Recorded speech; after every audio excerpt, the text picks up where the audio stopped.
印度呢個擁有14億人口嘅龐大國家，充滿住異域文化嘅魅力，但同時亦都有令人大惑不解嘅神秘。今日我哋一齊嚟睇下10個印度最可怕嘅陰暗事實。喺印度，有些事情真係令人摸不着頭腦。呢度嘅人可以隨地大小便、隨地吐痰、垃圾滿地，但是佢哋又會嚴格遵守潔與不潔嘅神聖原則，偶爾甚至會用牛糞嚟淨化生活環境。呢個究竟係世界上最不衛生嘅國家，定係世界上最注重潔淨嘅國家？要搞清楚呢個謎團，我哋首先要理解一下印度人眼裏面嘅乾淨究竟係乜嘢意思。喺印度人嘅邏輯裏面，牛係神聖嘅，所以牛糞亦都係潔淨嘅。牛糞餅可以令房屋更加乾淨，牛糞香皂可以洗身，牛尿仲可以治病。另外，恒河係神聖嘅，恒河水可以洗淨一切，即使河裏面漂住垃圾，甚至是唔同嘅屍體，印度人都視佢為最純淨嘅聖河。每天都有唔少人跳落去沖涼，甚至直接飲。所以喺印度人嘅觀念裏面，乾淨唔一定係我哋所講嘅衛生，佢哋追求嘅其實係精神上嘅潔淨，而唔係物理上嘅衛生。整個世界都知道，印度有全球最大的露天廁所，全國12億人口裏面只有一半家庭有廁所，特別係鄉村地區，2/3嘅家庭冇衛生設施。但問題係，印度人唔係冇能力裝廁所，而係好多唔願意用。原因就係佢哋認為廁所係不潔嘅。印度人認為糞便係極度污穢嘅嘢，唔可以留喺屋企，否則會褻瀆神靈、污染廚房，仲會帶來厄運。所以好多人寧願去野外解決，呼吸新鮮空氣，仲可以令排泄物回歸大自然。佢哋覺得咁樣先係真正嘅潔淨。所以即使政府提供津貼俾佢哋裝廁所，有啲人攞咗錢之後反而去裝廚房，廁所就係唔裝。同樣嘅印度神邏輯，仲有衛生紙嘅故事。唔少外國遊客去印度，最震驚嘅一件事就係印度人上廁所唔用衛生紙，而係直接用水沖，甚至用手，因為喺佢哋看來，用衛生紙擦係唔乾淨嘅，只有用水沖洗先係真正嘅潔淨。所以條件好嘅家庭會有沖洗水管，手部直接接觸。有啲注重嘅印度人坐火車時會隨身帶杯水，方便上廁所時沖洗。喺佢哋眼中，外國人甩紙擦屁股先係最落後嘅做法。從現代醫學角度嚟睇，水沖的確比紙擦乾淨。現代智能馬桶嘅沖洗功能其實同印度嘅手沖方式係一樣嘅原理。不過喺印度，公共廁所好少，水源亦唔一定乾淨。咁樣一嚟，所謂嘅水沖更乾淨，也變成理論上嘅更乾淨。你要話印度污糟咩？印度人對屋企衛生要求其實好高，佢哋嘅地板擦到發亮，廚房一粒塵都冇，進門仲要脫鞋，以防弄污屋企。只係佢哋對外面嘅公共環境幾乎完全無視，食完嘢垃圾隨手一應，因為佢哋覺得自己屋企要乾淨，外面嘅嘢乾唔乾淨唔關佢哋事。寵物狗隨地大小便，主人唔會清理，因為公共場所本來就已經污糟。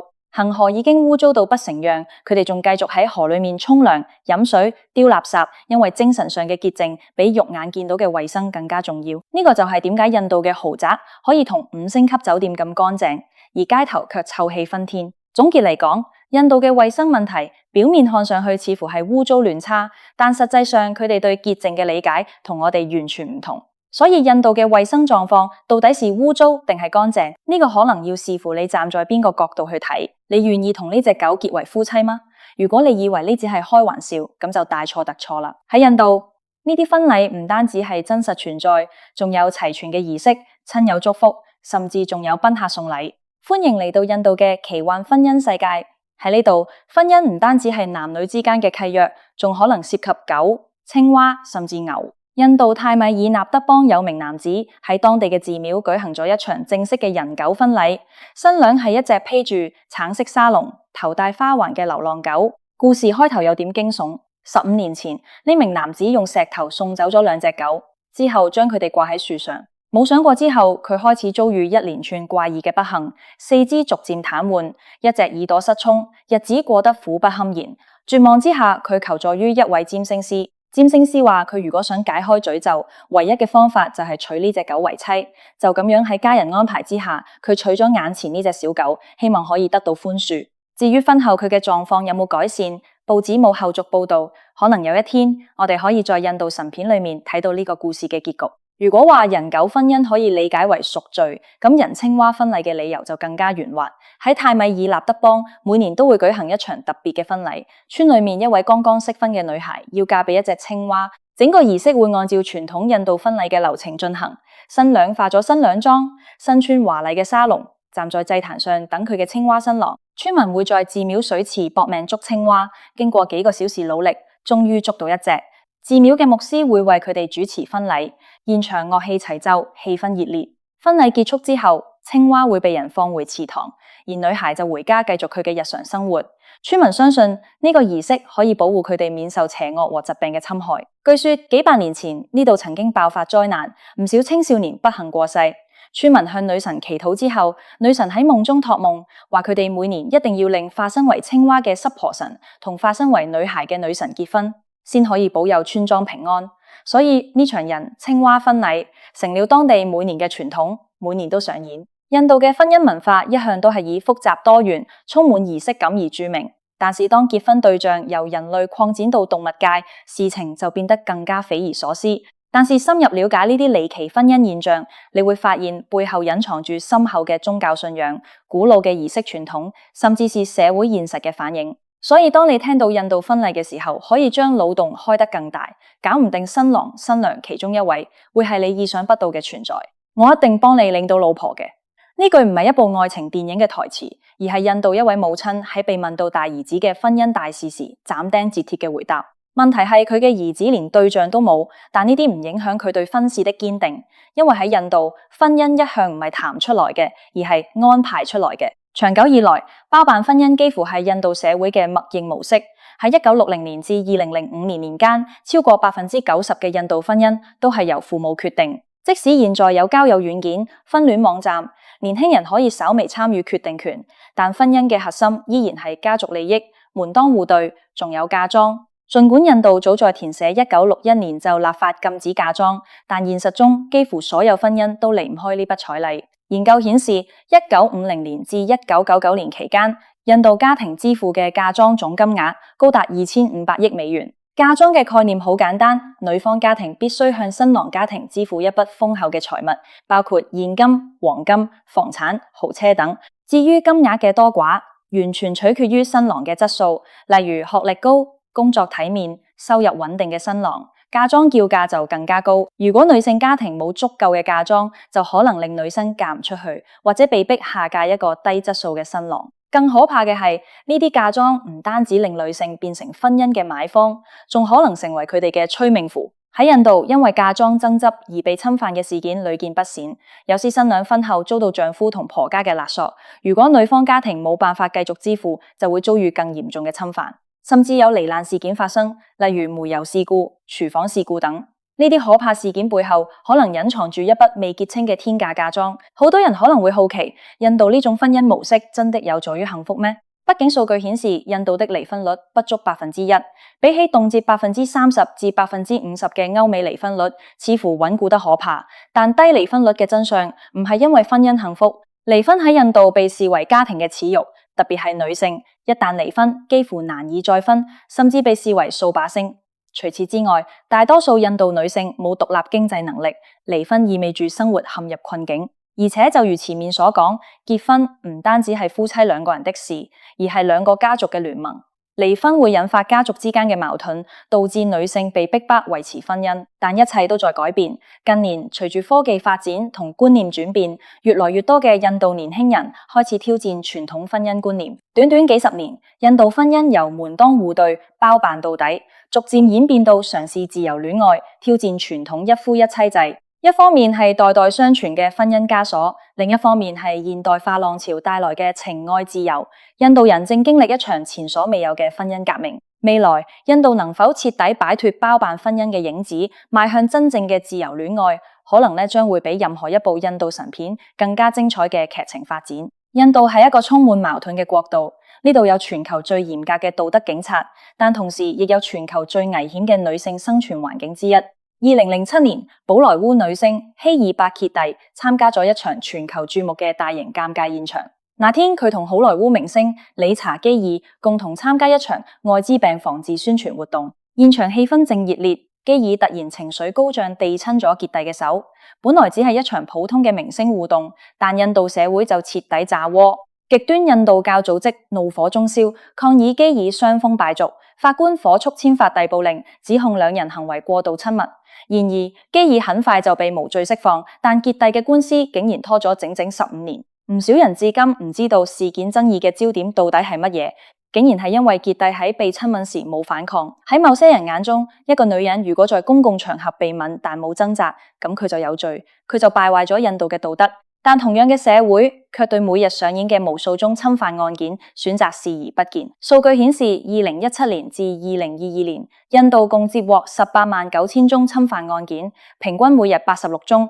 換算起來，每20分鐘就有一名女性被侵犯。更可怕嘅係，82%嘅施暴者係受害者的熟人、家人、鄰居、同事、伴侶。但每有100宗侵犯案件中，只有27宗案件嘅被告會被定罪，其餘嘅都被判無罪。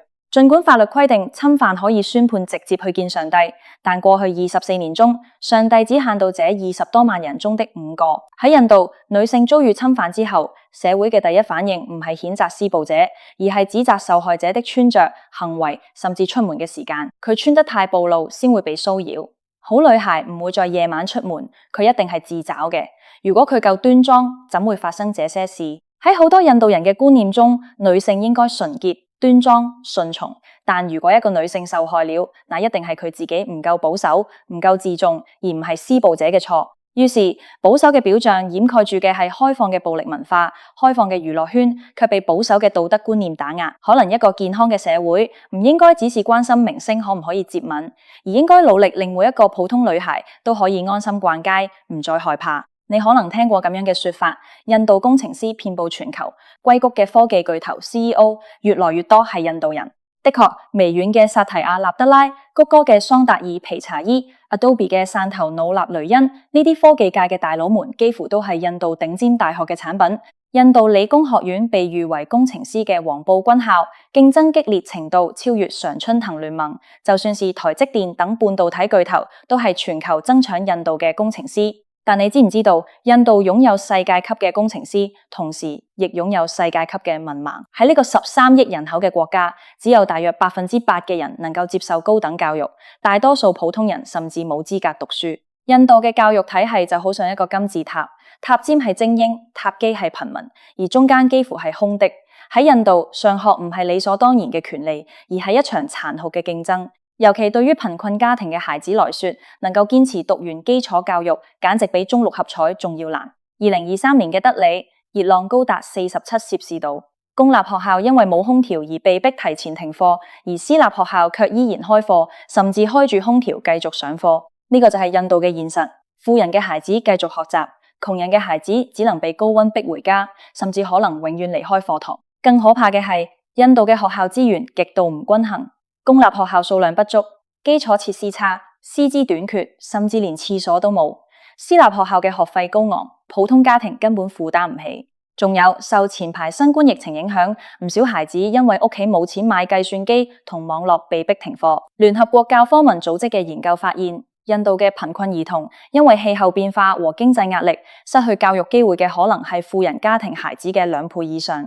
大家都知道，印度嘅貧富差距係全球最極端嘅之一，最富有嘅10%人群貢獻咗 GDP 嘅1半以上，而最底層嘅50%人口只係貢獻17%。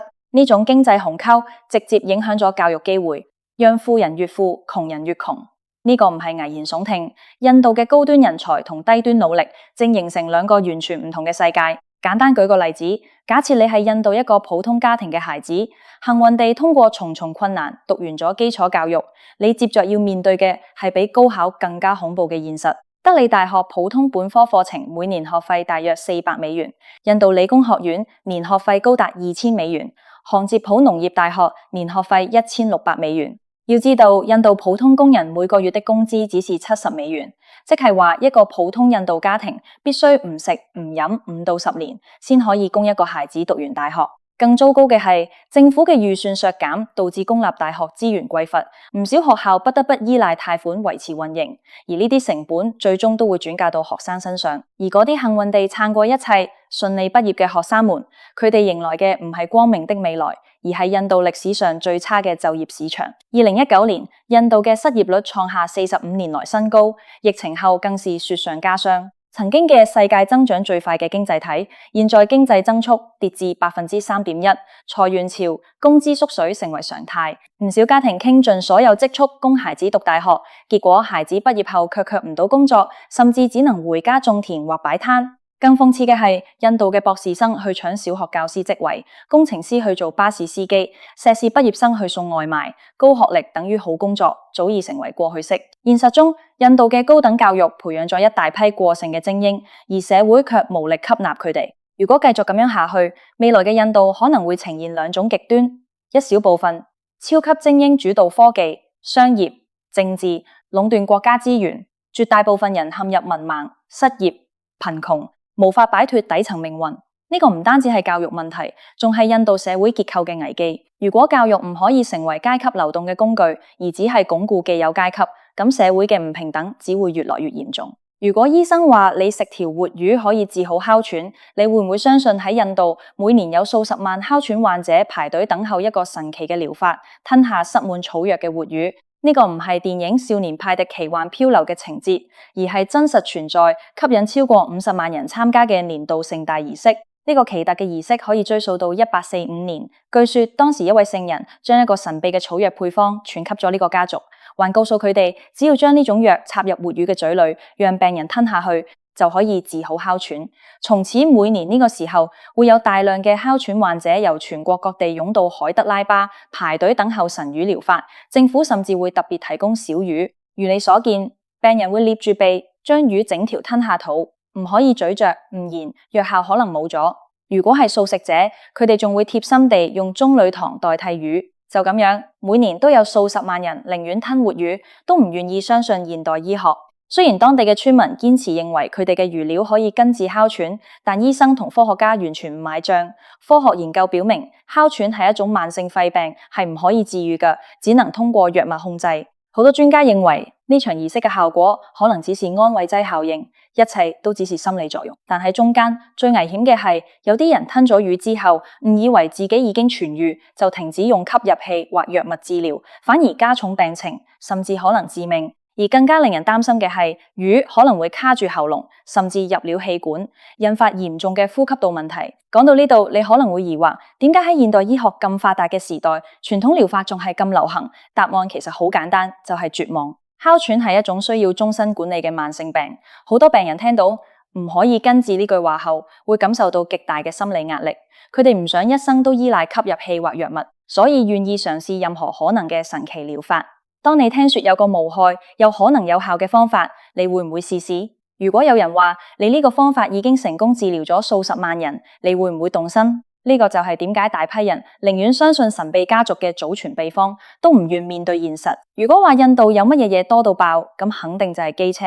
印度係全球機車最多嘅國家，全國兩輪車嘅保有量超過2億輛。無論係城市街頭定係鄉村小路，到處都係機車穿梭嘅身影。畢竟喺印度，機車唔單止係交通工具，仲係多人載具。一輛機車上可能坐住全家5口，甚至仲有雞、羊、煤氣罐，甚至是家私。印度人對超載嘅理解已經達到神乎其技嘅地步，但問題就係呢啲都令交通事故變得比寶萊塢嘅動作片更刺激。喺印度曾經流傳過一個有點真實嘅笑話，就係一家5口可以分享一輛機車。如果有一天剛搬家嘅時候，椅子、床墊、煤氣罐，甚至是家門口嘅整扇門，都可以作為機車上嘅其中一位乘客。甚至還曾經有新聞報道，一次兩輛機車嘅意外事故，竟然造成咗20人受傷，活生生地將個體事件演變成集體事故。因此，印度政府不得不使出雷霆手段，喺喀納塔克邦率先出手，排量低於100cc 嘅機車禁止坐人。政府嘅邏輯好簡單，小排量機車動力唔夠，一旦後座有人，操控變差，容易失控，所以所有新登記嘅100cc 以下機車唔准加後座，邊個敢坐人就罰錢。但問題係，光有法律，印度人真的會乖乖遵守咩？由於印度嘅警察同交管部門早就對超載見怪不怪，佢哋嘅執法方式都好乏力，超載開張罰單，交個小額罰款就完事。屢教唔改嘅話，罰款再多些，反正大家都繼續騎。有時甚至連警察自己都懶得管，因為佢哋知道印度人嘅機車文化係唔會輕易被法律改變嘅。結果就係禁令嘅存在更多係形式，而唔係實際約束。然而就在大家還喺度諗住點樣唔給罰款嘅時候，印度政府又拋出一個重磅炸彈。由2025年開始，150cc 以下嘅汽油機車將會全面禁止銷售。換句話說，那時候印度嘅機車就只能係電動車。但問題嚟啦，印度真的準備好了咩？首先，充電樁基礎設施嚴重不足。電動車雖然環保，但如果充電唔方便，那用戶體驗就太差。其次，電動車價格比汽油車貴好多年，就算有補貼，普通老百姓還是買唔起。更關鍵嘅係，印度人嘅機車習慣可以接受電動車咩？可能未來嘅印度街頭，我哋會睇到一排排電動機車安靜地穿梭其中，曾經超載數人嘅瘋狂畫面成為歷史。但在那之前，超載、罰款、違規、禁令之間的拉扯仲會繼續上演。畢竟喺印度，機車唔僅係交通工具，更係一種生活方式。你可以想象一個出身超級富豪家族嘅女孩，擁有一切奢華享受嘅可能性，但佢毅然決然放棄所有，剃光頭出家，從此過上清貧禁欲嘅生活咩？喺印度呢種事情真的發生咗。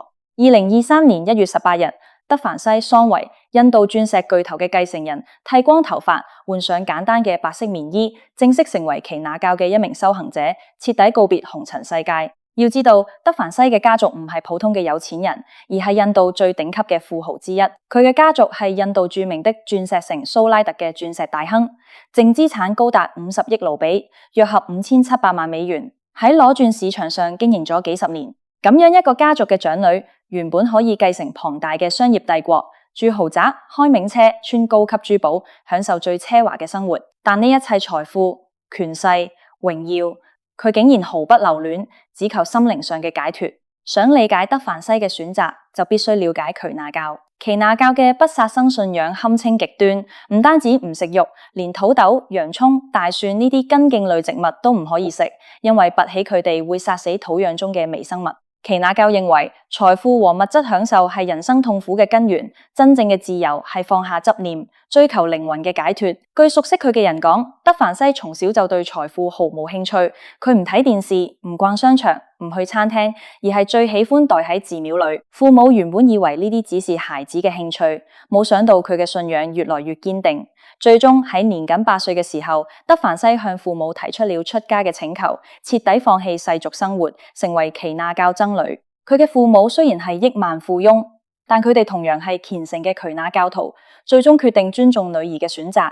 2023年1月18日，德凡西正式剃度。呢度係一種精神進化的儀式，僧侶必須親手一根根拔掉自己嘅頭髮，以象徵放下世俗執念。現場有超過5000名耆那教信徒參加咗呢場盛大嘅剃度儀式，見證佢走上禁欲修行之路嘅那一刻。佢哋認為人嘅一生就係一場修行，最終目標係超越物質，進入更高嘅精神境界。所以或許喺我哋看來，佢失去咗一切，但喺佢嘅信仰裏，佢獲得咗真正嘅解脫。喺印度，如果你嘅皮膚夠白，咁人生就好像開咗掛。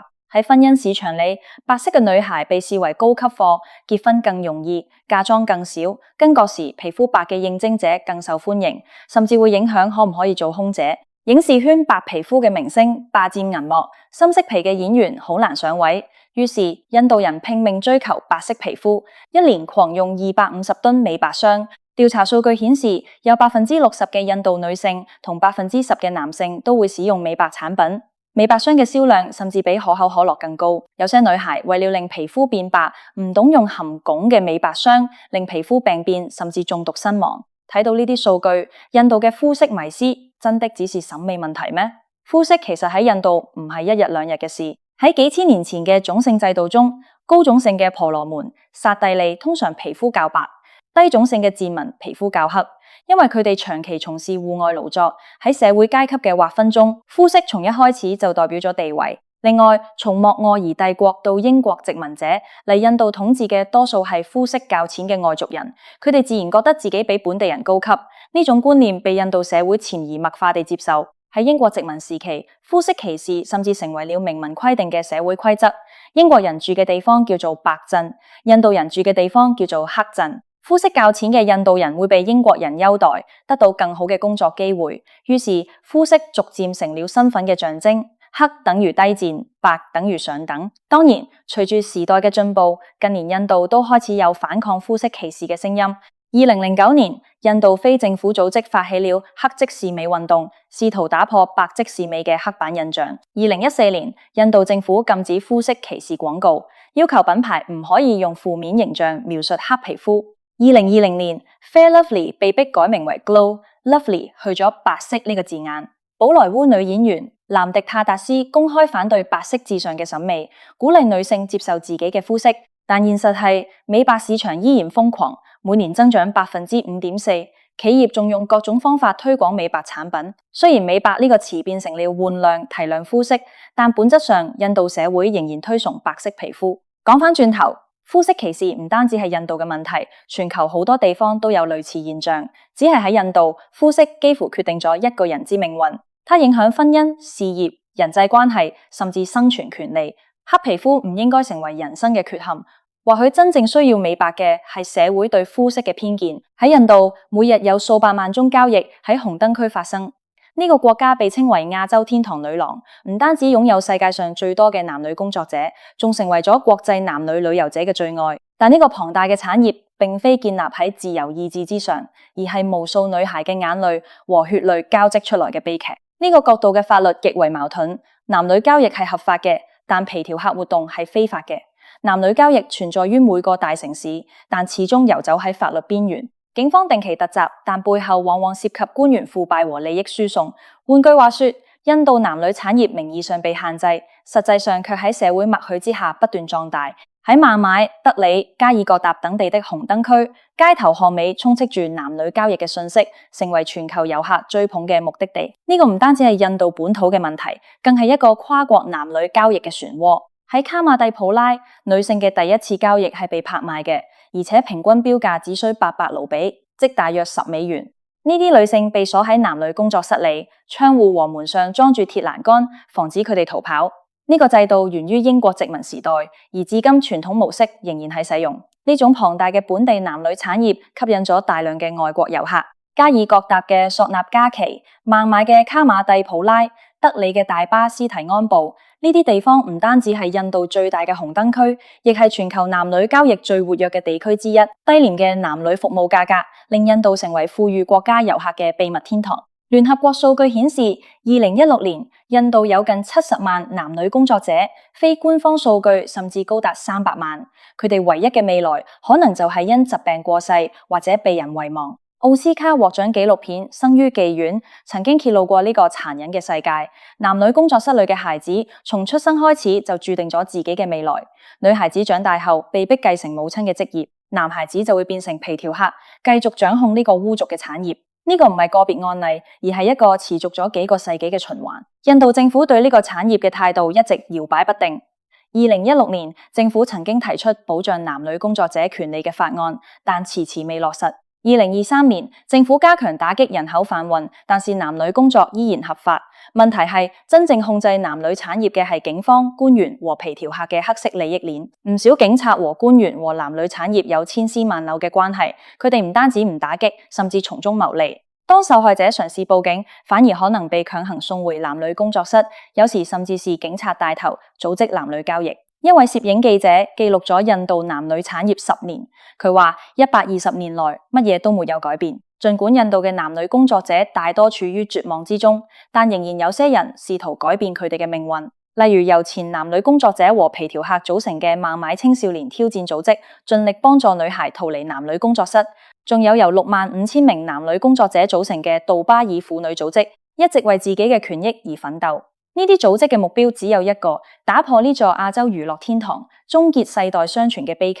印度自稱尊崇女性，如女神一般敬仰佢哋，但現實中卻讓數百萬女孩陷入黑暗嘅深淵。呢個唔單止係印度嘅悲劇，亦係全球需要關注嘅現實。多謝各位收看呢期奇聞異事，歡迎大家留下你哋嘅意見。如果喜歡呢條片，請給個讚同訂閱我哋嘅頻道。我係阿姐，跟我一齊踏入呢個充滿未知嘅神秘領域。